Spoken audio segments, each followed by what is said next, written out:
రూ. 99కే తిన్నంత బిర్యానీ, రూ. 60కే చికెన్ కబాబ్, మటన్ బిర్యానీపై రూ. 100 ఆఫర్, కిలో మటన్ కేవలం 600 మాత్రమే. ఇలాంటి బోర్డ్స్ చూసి నోట్లో లాలాజలం ఊరి పుష్టిగా లాగించేస్తున్నారా? పెళ్లిళ్లలో, ఫంక్షన్స్లో బోటీ బాగుందని, తలకాయ కూర అదిరిందని, కోడి పలావ్ కుమ్మిందని లొట్టలేసుకుంటూ తింటున్నారా? అలా అయితే మీరు హాస్పిటల్ బెడ్ మీద పడకేసినట్టే. ఎందుకంటే ఇలా హైదరాబాద్ సిటీలో మనం తింటున్న చికెన్, మటన్ కొన్ని నెలల పాటు నిల్వ ఉంచినా కుళ్ళిపోయిన మాంసం కావచ్చని ఫుడ్ సేఫ్టీ అధికారులు దిమ్మ తిరిగే విషయాలు వెల్లడించారు. హైదరాబాద్ నగరంలో కొందరు చికెన్, మటన్ దుకాణ నిర్వాహకులు అతి తక్కువ ధరకు మేక, గొర్రె మాంసాన్ని కొనుగోలు చేసి నెలల తరబడి ఫ్రిడ్జుల్లో నిల్వ చేసి హోటళ్లు, క్యాటరింగ్ నిర్వాహకులకు విక్రయిస్తూ భారీగా డబ్బు సంపాదిస్తున్నారు అనే విషయం ఫుడ్ సేఫ్టీ అధికారులకు తెలిసింది. అసలు ఇంత తక్కువకు మాంసం ఎలా వస్తుందో, ఎక్కడి నుండి తీస్తున్నారో, వీటి వెనుక ఎవరున్నారో తేలుద్దామని నగర టాస్క్ ఫోర్స్ బృందాలు కొన్ని మాంసం దుకాణాలపై వరుస దాడులు చేశాయి. కేవలం వారం వ్యవధిలో సుమారు 20 టన్నులకు పైగా కుళ్లిన మాంసాన్ని స్వాధీనం చేసుకున్నారు. ఈ క్రమంలో అధికారులకు కళ్లు బైర్లు కమ్మే వాస్తవాలు తెలిశాయి.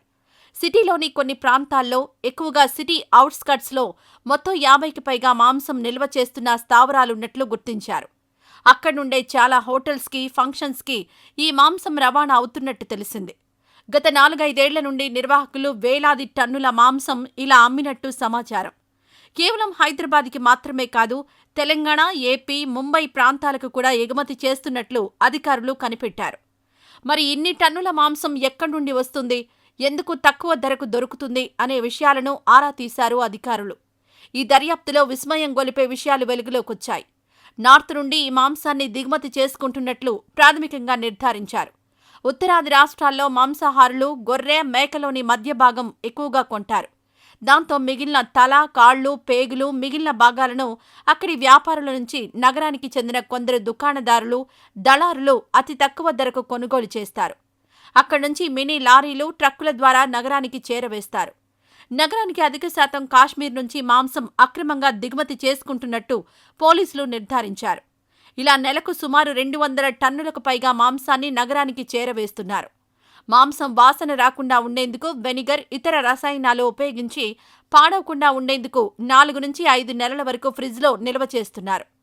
హోటళ్లు, క్యాటరింగ్ వాళ్ల నుంచి ఆర్డర్స్ రాగానే దాచిన మాంసాన్ని సరఫరా చేసి సొమ్ము చేసుకుంటారు. ఎంతో కాలం నుంచి గుట్టుగా కుళ్లిపోయిన నాసిరక మాంసాన్ని ఇలా విక్రయించి సొమ్ము చేసుకుంటున్నారు. సిటీలోని కొన్ని వందల హోటళ్లు, రెస్టారెంట్స్కి ఇదే మాంసాన్ని సరఫరా చేసినట్టు పోలీసు విచారణలో తేలింది. అలానే పెళ్లిళ్లు, ఫంక్షన్స్లో మటన్ తప్పనిసరి. దాంతో కక్కుర్తిగల క్యాటరింగ్ వాళ్లు ఈ కుళ్లిన మాంసాన్ని తక్కువ రేటుకే కొనుక్కొని వాటినే ఆ ఫంక్షన్స్లో వండేస్తున్నారు. ఇలా సిటీలో దాదాపు 50కి పైగా స్థావరాలున్నట్లు టాస్క్ ఫోర్స్ అధికారులు గుర్తించారు.